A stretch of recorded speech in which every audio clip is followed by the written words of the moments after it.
কি করছো বৌমা? কিছু না মা, এই তো এমনি একটু বসে আছি। যদি কিছু মনে না করো তাহলে তোমাকে একটা কথা জিজ্ঞেস করব।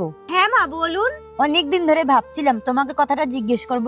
হ্যাঁ মা বলুন না, কোনো ব্যাপার না। যেদিন থেকে তোমার মা এই পৃথিবী ছেড়ে চলে গেছে সেদিন থেকেই দেখছি যে তুমি তোমার বাবার বাড়িতে একটু কম কম যাও, আর যদি যাও সকালে গিয়ে বিকালে চলে আসো। কেন বৌমা, কিছু হয়েছে নাকি? মা, বাপের বাড়িটা ততদিনই বাপের বাড়ি থাকে যতদিন পর্যন্ত বাবা মা দুজনেই বেঁচে থাকে। নিজস্ব বলতে কিছুই থাকে না মা।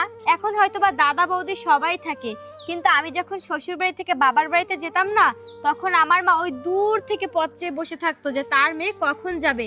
আর যদি কোনো অনুষ্ঠান পড়তো না, তাহলে আমার বাবা মা সেই সকাল থেকে ফোন করা শুরু করতো যে তুই কখন আসবি, কি করছিস, স্নান করেছিস, খাবার দাবার খেয়েছিস, তাড়াতাড়ি আমাদের বাড়িতে আয়, তুই কি নিবি, তুই কি খাবি, তোর পছন্দের খাবার কোনটা, কি রান্না করব, এরকম হাজারো প্রশ্ন থাকে আমার মা বাবার।